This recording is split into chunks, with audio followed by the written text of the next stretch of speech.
वैदिक पंचांग दिनांक 30 नवंबर 2025, दिन रविवार, विक्रम संवत 2082, शक संवत 1947, आयन दक्षिणायन, ऋतु हेमंत ऋतु, मास मार्गशीर्ष मास, पक्ष शुक्ल, तिथि दशमी रात्रि 9:29 तक, तत्पश्चात एकादशी, नक्षत्र उत्तर भाद्रपद, 1 नवंबर रात्रि 1:11 तक, तत्पश्चात रेवती, योग वज्र सुबह 7:12 तक, तत्पश्चात सिद्धि, राहु का शाम 4:34 से शाम 5:56 तक, सूर्योदय सुबह 7 बजे, सूर्यास्त शाम 5:54, दिशा शूल पश्चिम दिशा में, व्रत पर्व विवरण पंचक विशेष। वैदिक पंचांग मोक्षदा एकादशी 30 नवंबर 2025 रविवार को रात्रि 9:29 से 1 दिसंबर सोमवार को शाम 7:01 तक एकादशी है। विशेष 1 दिसंबर सोमवार को एकादशी का व्रत उपवास रखें। यह बड़े भारी पापों का नाश करने वाला व्रत है। नीच एवं में पड़े पितृ भी इसके पूर्णदान से मोक्ष पाते हैं।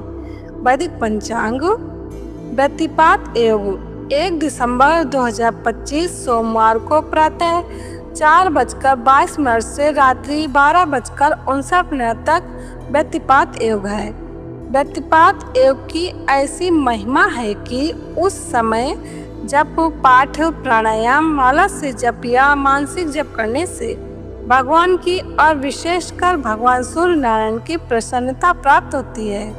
जप करने वालों को व्यतिपात योग में जो कुछ भी किया जाता है उसका 1 लाख गुना फल मिलता है। 12 पुराण में ये बात आती है व्यतिपात योग की। वैदिक पंचांग श्रीमद् भगवद गीता जयंती गतांग से आगे जानिए भगवद गीता के 9 बेहतरीन मैनेजमेंट सूत्र जिनमें छुपा है आपकी हर परेशानी का हल। जो मनुष्य सभी इच्छाओं व कामनाओं को त्याग कर ममता रहित और अहंकार रहित होकर अपने कर्तव्यों का पालन करता है उसे ही शांति प्राप्त होती है। यहाँ भगवान श्री कृष्ण जी कहते हैं कि मन में किसी भी प्रकार की इच्छा व कामना को रखकर मनुष्य को शांति प्राप्त नहीं हो सकती। इसलिए शांति प्राप्त करने के लिए सबसे पहले मनुष्य को अपने मन से इच्छाओं को मिटाना होगा। हम जो भी कर्म करते हैं उसके साथ अपने अपेक्षित परिणाम को साथ में चिपका देते हैं। अपनी पसंद के परिणाम की इच्छा हमें कमजोर कर देती है। वो ना हो तो व्यक्ति का मन और ज्यादा अशांत हो जाता है। मन से ममता अथवा अहंकार आदि भावों को मिटाकर तन्मयता से अपने कर्तव्यों का पालन करना होगा, तभी मनुष्य को शांति प्राप्त होगी। कोई भी मनुष्य क्षण भर भी कर्म किए बिना नहीं रह सकता। सभी प्राणी प्रकृति के अधीन हैं और प्रकृति अपने अनुसार हर प्राणी से कर्म करवाती है और उसके अनुसार परिणाम भी देती है। बुरे परिणामों के डर से अगर ये सोच लें कि हम कुछ नहीं करेंगे तो ये हमारी मूर्खता है।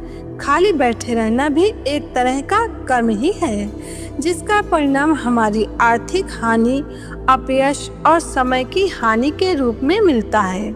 सारे जीव प्रकृति यानी परमात्मा के अधीन हैं। वो हमसे अपने अनुसार कर्म करवा ही लेंगे और उसका परिणाम भी मिलेगा ही। इसलिए कभी भी कर्म के प्रति उदासीन नहीं होना चाहिए।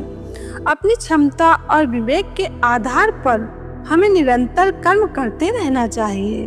भगवान श्री कृष्ण जी अर्जुन से कहते हैं, तू शास्त्रों में बताए गए अपने धर्म के अनुसार कर्म कर, क्योंकि कर्म न करने की अपेक्षा कर्म करना श्रेष्ठ है तथा कर्म न करने से तेरा शरीर निर्वाह भी नहीं सिद्ध होगा। श्री कृष्ण भगवान अर्जुन के माध्यम से मनुष्यों को समझाते हैं कि हर मनुष्य को अपने अपने धर्म के अनुरूप कर्म अवश्य करना चाहिए।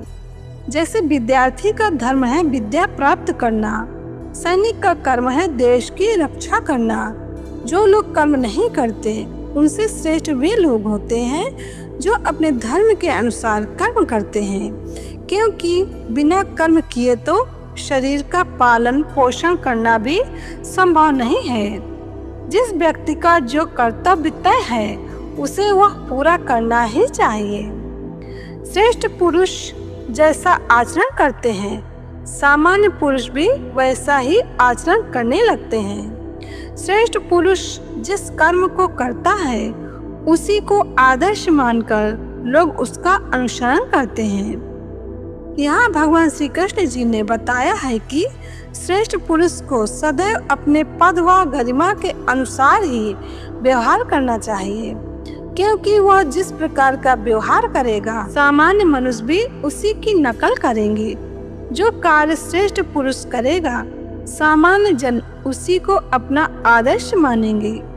उदाहरण के तौर पर अगर किसी संस्थान में उच्च अधिकार पूरी मेहनत और निष्ठा से काम करते हैं तो काम को टालने लगेंगे तो कर्मचारी उनसे भी ज्यादा आलसी हो जाएंगे। शेष कल वैदिक पंचांग संपादक अंजनी बहन नीलेश ठाकर, वैदिक पंचांग प्रकाशित स्थल सूरत शहर गुजरात। वैदिक पंचांग।